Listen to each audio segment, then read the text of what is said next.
The FBI is offering $50,000 for information that can help the person responsible for leaving a pipe bomb in downtown Washington, D.C. Well, this happened during last Wednesday's attack on the U.S. Capitol in partnership with Madison Magazine. Adam Duxter now explains how a Madison native helped possibly save lives with her quick thinking.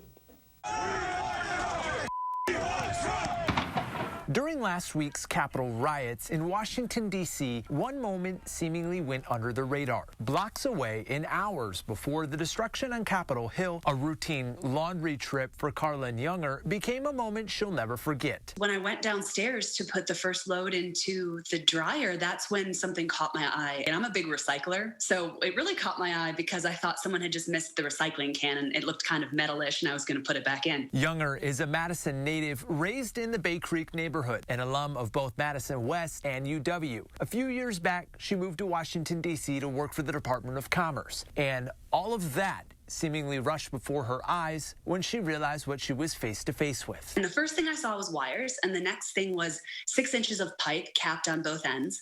And then I had to lean closer, and that's when I see this dial, and it has a hand on 20. And then I see the number, and I lean closer, and I lean to listen. I'm like, is that 20 seconds? Is it ticking?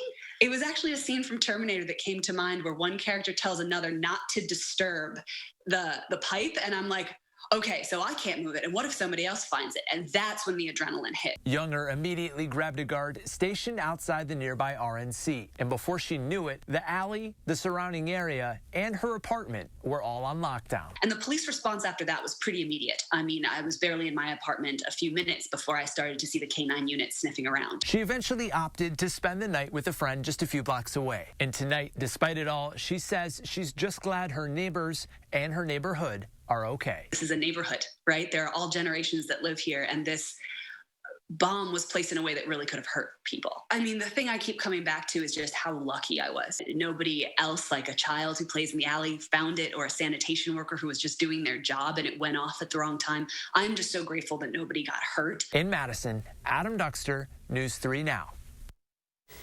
Younger says during the entire incident, her Midwestern roots led her to focus on the well-being of others, and says when she looks back on the day, she will remember how her neighbors cared for one another.